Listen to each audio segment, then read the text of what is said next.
Biografía de Tránsito Amaguaña. Rosa Elena Tránsito Amaguaña Alba nació en Pesillo, Cantón Cayambe, al norte de Quito, Ecuador, el 10 de septiembre de 1909. Su infancia transcurrió en la hacienda de La Chimba, en la que sus padres trabajaban como guasipungueros.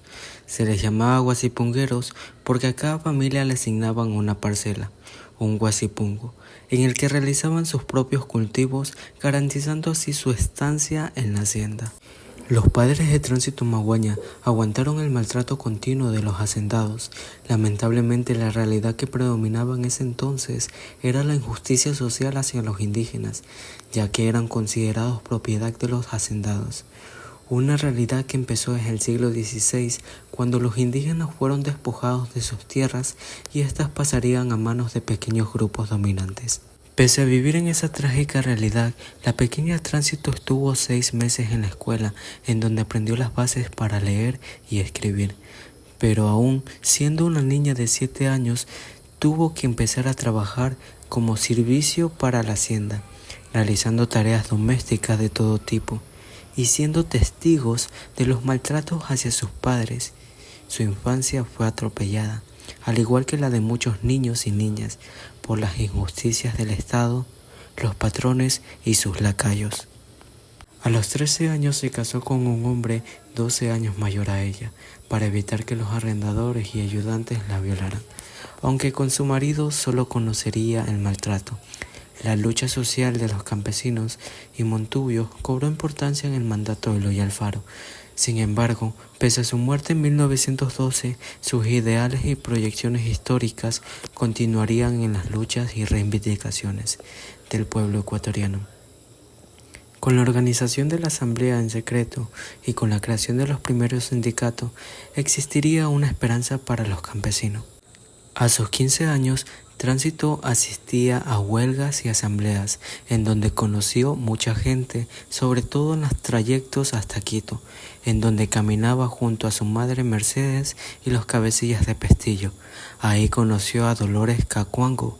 Caminaban a Quito pacíficamente una y otra vez, porque tenían la convicción de que había una autoridad justa, pero aquellos gobernantes no prestaban mayor atención a sus reclamos, a pesar de que en ese entonces los indígenas formaban al menos la mitad de la población del Ecuador. Siempre regresaban decepcionados, así con las manos vacías. Sin embargo, para Tránsito la marcha era un espacio de aprendizaje. Se anda y se oye, decía, hay que aprender a escuchar las voces. Fue así que la organización social fue tomando forma. Las reuniones en secreto fueron cada vez más constantes. Se crearon sindicatos con la ayuda del Partido Comunista. A la cabeza del partido, Ricardo Paredes y Rubén Rodríguez, apoyando las demandas populares, y en muchos casos ellos fueron soporte letrado para conocer las leyes en las que se amparaban sus reclamos. En 1926 inicia la huelga de Pestillo. Todos los indígenas dejaron de trabajar y al mismo tiempo entregaban un pliego de peticiones escritas en español con 17 demandas, muchas de ellas reclamando una remuneración mensual, la erradicación del maltrato a una jornada laboral de 8 horas por 5 días, la remuneración de sus horas extras y sobre todo la construcción de escuelas y la asistencia a los enfermos. Pero estos reclamos serían la excusa para que los gobernantes de ese entonces, en complicidad con los medios de comunicación, pudiesen reprimir a los indígenas. El batallón Yaguachi tuvo la tarea de poner orden a la situación, de tal modo que destruyeron casas, incendiaron cultivos, encarcelaron cosechas y torturaban a los campesinos. Largas horas de noche en el que el llanto era el único consuelo. Todo había sido destrozado. Incluso en las misas, los curas recriminaban con sermones y golpes a los campesinos, acusándonos de ser comunistas y herejes. De esta forma, la amistad de Tránsito y Dolores fue creciendo. Fueron las desgracias de todo un pueblo que hizo que caminaran juntas por lo justo. Los líderes de aquella huelga, entre ellos Mamá Tránsito, tuvieron que huir y refugiarse en otros lugares. Es así que se marchó a Janahuayco, en Cayambe, donde permaneció durante años, luchando en la clandestinidad. Años más tarde, en la década de los 40, conocería a Ana Luisa Gómez de la Torre, y junto a ella crearían una escuela de clandestina de quichua y español, Desafortunadamente, al poco tiempo fueron descubiertas, y esto fue el detonante para que Tránsito, a sus 31 años, fuera encarcelada junto con otros líderes, pues la enseñanza para los indígenas era peligrosa para el interés de los arrendatarios, porque en la educación sería más difícil engañar a los campesinos. Pese a la constante persecución de Tránsito, se había transformado en una de las líderes más importantes. Su discurso partía del reconocimiento de las necesidades cotidianas y fue evolucionando a un discurso más político, mediante palabras en que se convertían en un espejo de la realidad, en la que la carencia de los derechos ciudadanos era el pan de cada día. Ya en 1944 se funda la Federación Ecuatoriana de Indios con el apoyo del Partido Comunista.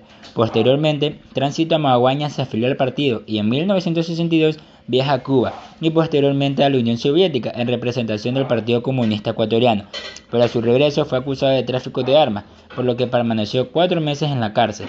Cuando salió sin cargos tuvo que afrontar el fallecimiento de sus padres y de varios de sus hijos. Tránsito no solo vio por los suyos, sino que además colaboró con la fundación de la Federación Ecuatoriana de Trabajadores Agrícolas del Litoral en la costa. A sus 55 años formó una nueva pareja con Alfredo Tarabata, quien era profesor de la escuela de Pesillo, pero esta vez con un sentimiento recíproco. Durante su larga trayectoria como activista, Tránsito Amaguaña lideró 26 movilizaciones Sáquito para exigir reivindicaciones para los indígenas. Asimismo, marchó 25 veces desde Olmedo hasta Quito.